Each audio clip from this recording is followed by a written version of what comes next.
Yeah, Mr. Balel Natural, aka Lokolomal, aka Mokodomo, Yakara Jacobe Songara Songobe from Fula Do Nyampampo Kunda. Aight.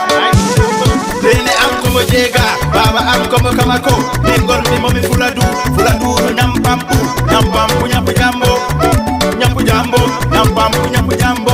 Bene Amkomo Jega, Baba Amkomo Kamako, Nengor Mimomi Fula Do Nyampampu, Nyampampu Nyapu Jambo.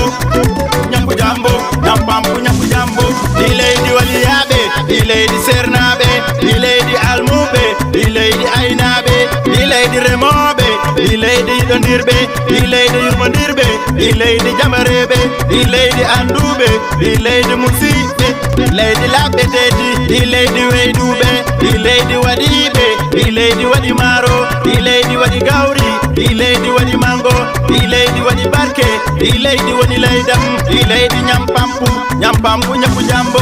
Bene Amkomo Jega, Baba Amkomo Kamako, Ningor Mimomi Fuladu Nyampampu, Nyapu Jambo, Nyapu Jambo. Bene Amkomo Jega, Baba Amkomo Kamako, Ningor Mimomi Fuladu Nyampampu, Nyapu Jambo.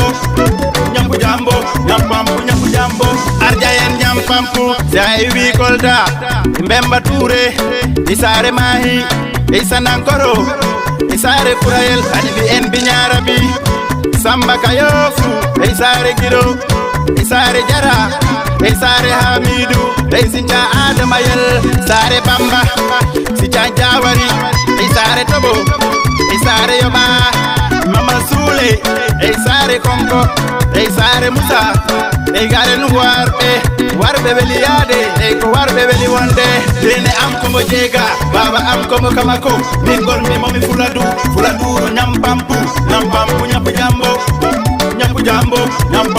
Jambo.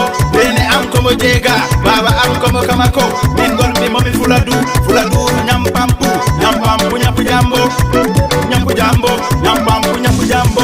Jayen Saradu, Jayen Kaje, Jayen Kulinto, Sare Jarga, Amajallo, Sare Saidu, Sare Mamadu, Sare Kande, Sare Samba, Sare Bojo, Sambulum, Sare Habibu, Sinchandulel, Deven Banyel, Nayoren Dimara, Awasofa Nyama, Deven Dinga, Fafakuru, Awasare Dikel, Sincha Hasana, Awagaluyel, Bebe Bakor, Alumben Gadao, Jayen Mankanye, Amadou Bove, Kumijalabe, Mareve, Jamanura, Beja Jitake, Kumfarang, Jayen Santankoy, Veli one day, Beja Jitake, Kodo Veli one day.